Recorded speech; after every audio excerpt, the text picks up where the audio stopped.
નમસ્કાર મિત્રો, health tips Gujarati ચેનલમાં આપનું સ્વાગત કરું છું.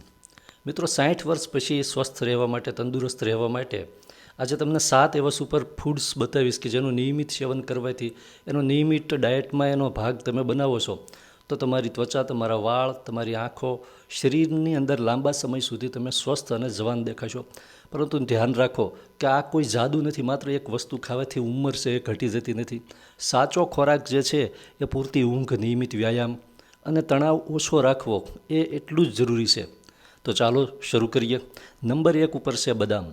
મિત્રો, જો કોઈ એક ફૂડને રોજ ખાવાની સલાહ આપવામાં આવે તો તેમાં બદામ છે ને એને સૌથી વધારે પ્રાયોરિટી મળે છે. બદામની અંદર vitamin E, healthy fat, protein અને એન્ટીઓક્સિડન્ટ ભરપૂર માત્રામાં મળી આવે છે. આ જે છે એ તમારી ત્વચાને ફ્રી રેડિકલ્સથી બચાવવામાં ખૂબ જ મદદ કરે છે. વિટામિન ઈ જે છે એ ત્વચાને મુલાયમ રાખે છે. સાથે સાથે સમય પહેલાં શરીરની અંદર, ચામડીની અંદર કરચલીઓ આવવાની પ્રક્રિયાને ધીમી કરવામાં બદામ ખૂબ ઉપયોગી છે. બદામ જે છે એ મગજ અને દિલ એટલે કે હૃદય બંને માટે ખૂબ જ સારી માનવામાં આવે છે. દરરોજ 5 થી 7 બદામ છે અને સાંજે પલાળી દેવાની છે અને સવારે ખાવાની છે. નંબર 2 ઉપર છે ટમેટાં. દોસ્તો, ટમેટાની અંદર લાઇકોપિન નામનું શક્તિશાળી એન્ટીઓક્સિડન્ટ છે એ મળી આવે છે. આ જે એન્ટીઓક્સિડન્ટ છે એ ત્વચાને, આપણી સ્કિનને સૂર્યના હાનિકારક કિરણોથી થતા નુકસાનથી ઘણી બધી હદ સુધી બચાવે છે. આ સિવાય ટમેટા છે એની અંદર વિટામિન સી પણ ભરપૂર માત્રામાં છે, જે શરીરમાં કોલેજન બનાવવાની પ્રક્રિયામાં મદદ કરે છે, જેનાથી લાંબી ઉંમર સુધી તમે જવાન દેખાઈ આવશો અને સ્વસ્થ રહો છો.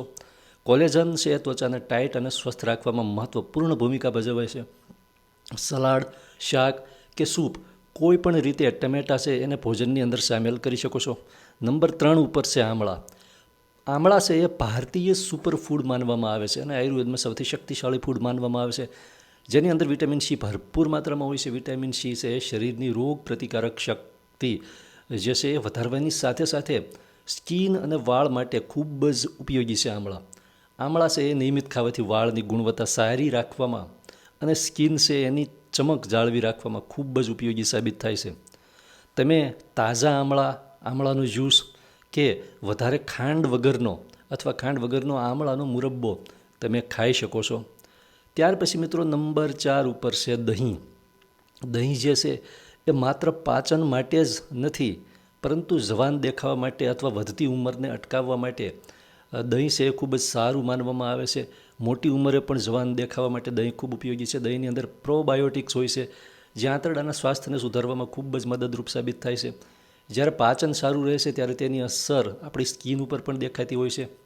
દહીંની અંદર કેલ્શિયમ અને પ્રોટીન ખૂબ સારી માત્રામાં હોય છે. ધ્યાન રાખો કે મીઠા ફ્લેવરવાળા દહીં હોય એની જગ્યાએ સાદું દહીં જ લેવું જોઈએ અને ઘરનું જ દહીં લેવું જોઈએ, બજારમાંથી તૈયાર નહીં.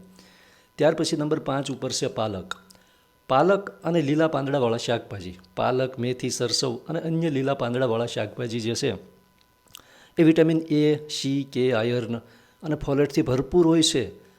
તેની અંદર રહેલા એન્ટીઓક્સિડન્ટ શરીરમાં સોજો ઓછો કરવામાં ખૂબ જ મદદ કરી શકે છે.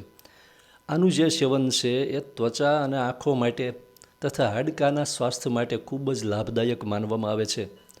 અઠવાડિયાની અંદર વિવિધ લીલા શાકભાજી છે એ જરૂર ભોજનની અંદર સામેલ કરવા જોઈએ, જે વધતી ઉંમર અટકાવવામાં ખૂબ જ ફાયદો કરે છે. ત્યાર પછી નંબર 6 ઉપર છે અખરોટ. અખરોટ છે એ ઓમેગા 3 ફેટી એસિડનો સૌથી સારો સ્ત્રોત માનવામાં આવે છે. ઓમેગા 3 છે એ શરીરમાં સોજો ઓછો કરવા અને હૃદય તથા મગજના સ્વાસ્થ્ય માટે ખૂબ જ મહત્ત્વપૂર્ણ માનવામાં આવે છે. સ્વસ્થ શરીરની અસર આપણા ચહેરા ઉપર દેખાય છે. રોજ 2 થી 4 અખરોટ પૂરતા છે. જરૂર કરતાં વધારે માત્રામાં ખાવાથી વધારાની કેલરી મળી શકે છે, પરંતુ 2 થી 3 અખરોટ અવશ્ય ખાવા જોઈએ. ત્યાર પછી નંબર 7 ઉપર છે દાડમ. દાડમને એન્ટીઓક્સિડન્ટ્સનો ખજાનો કહેવામાં આવે છે.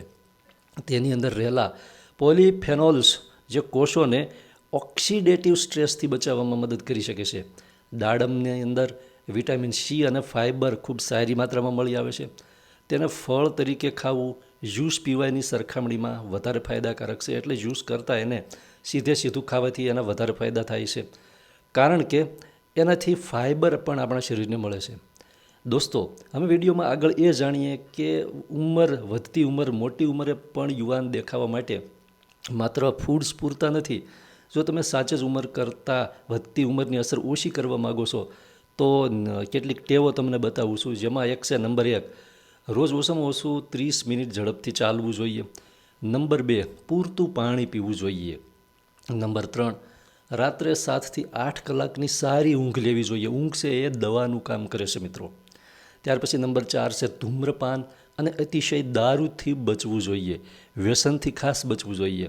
નંબર 5, તણાવ ઓછો કરવા માટે યોગા અને ધ્યાન કરો અથવા તો પ્રાણાયામ અવશ્ય કરો દોસ્તો.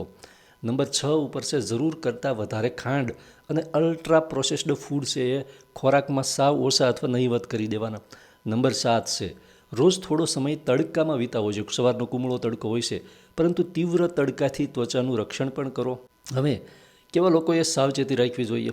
તો કે જો તમને કિડનીનો કોઈ રોગ છે, ડાયાબિટીસ છે, હાર્ટ ડિસીઝ છે, લીવરની કોઈ બીમારી હોય અથવા કોઈ ખોરાકની એલર્જી કે કોઈ ગંભીર સ્વાસ્થ્ય સમસ્યા હોય તો આ રીતે તમારી ડાયટમાં ફેરફાર કરતાં પહેલાં ડૉક્ટર અથવા તમારા વૈદ હોય એની સલાહ અવશ્ય લેવી. દોસ્તો, જવાન દેખાવું એ માત્ર ચહેરાની વાત નથી અથવા વધતી ઉંમરને અટકાવવી એ આખા શરીરના સ્વાસ્થ્યની ઓળખ છે. વધતી ઉંમરે પણ, મોટી ઉંમરે પણ યુવાન દેખાવા માટે, તરોતાજા દેખાવા માટે મનથી તૈયાર રહેવું ખૂબ જરૂરી છે.